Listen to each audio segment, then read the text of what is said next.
Na nossa aula de hoje, nós vamos conhecer algumas propriedades dos polígonos inscritos. Para isso, nós vamos usar este conteúdo multimídia, construção de polígonos. O conteúdo ensina a construir polígonos inscritos como quadrado, hexágono, que nós vamos ver nas próximas telas. Vamos observar aqui alguns exemplos de polígonos inscritos. Nós temos aqui um pentágono inscrito e aqui um heptágono com 7 lados. Um polígono é inscrito numa circunferência quando todos os seus vértices fazem parte dessa circunferência, como nós temos aqui nestes exemplos.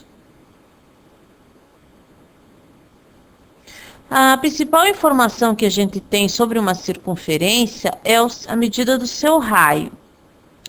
Então, aqui nós podemos imaginar mais ou menos aqui o centro e podemos observar que o raio da circunferência é a distância do seu centro até um dos vértices do polígono inscrito. Assim, nós podemos resolver vários problemas relacionados a polígonos se soubermos que o polígono é inscritível, ou seja, pode ser inscrito em uma circunferência.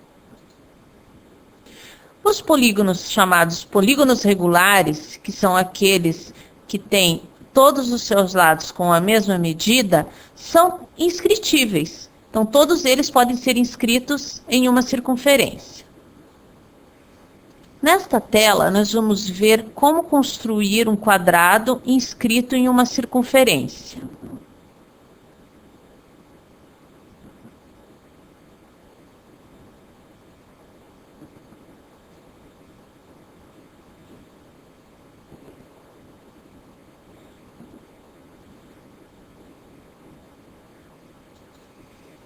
Vamos observar aqui as informações que nós temos sobre esse quadrado.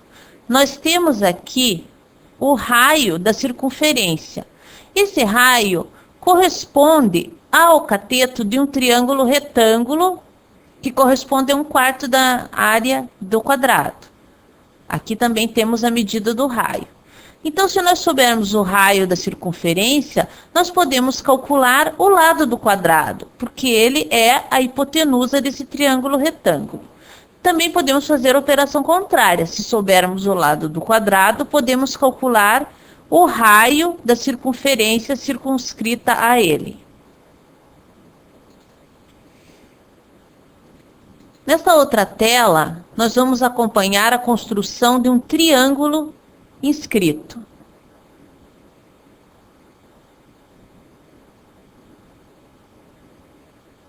Observem que a mesma medida do raio da circunferência que foi usada para desenhá-la com o compasso é usado para dividi-la em 6 partes.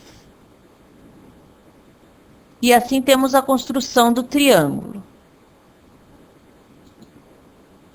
Vamos observar o raio da circunferência circunscrita ao triângulo. Ele está aqui. Também está aqui.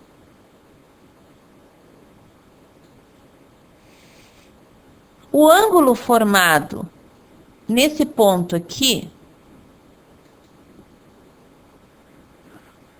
vamos marcar esse ângulo. Como o triângulo inscrito na circunferência é um triângulo equilátero, aqui o ângulo de cada um dos seus vértices é de 60 graus.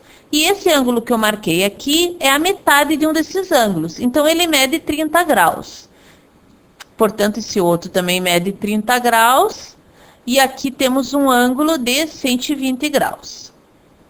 Essas informações e conhecer a medida ou do raio ou do lado do triângulo pode nos ajudar a resolver alguns problemas relacionados a medidas de triângulos equiláteros.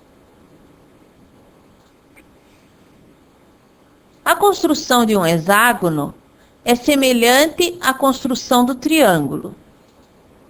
Novamente usamos a medida do raio para dividir a circunferência em 6 partes. E unindo os pontos que fazem essa divisão, nós temos os lados do hexágono. Desenhando aqui dois raios da circunferência circunscrita ao hexágono, nós obtemos, junto com um dos lados, um triângulo. E esse é um triângulo equilátero. Isso quer dizer, então, que a medida do raio da circunferência é igual à medida do lado do hexágono.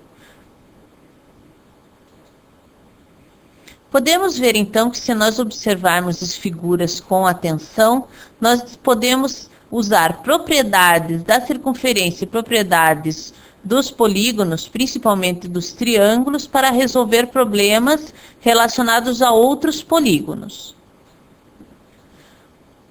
Nessa tela do conteúdo multimídia, nós temos uma explicação de como desenhar outros polígonos inscritos. Sugiro que vocês acessem essa tela e aprendam a desenhar pentágonos, heptágonos e outros polígonos inscritos.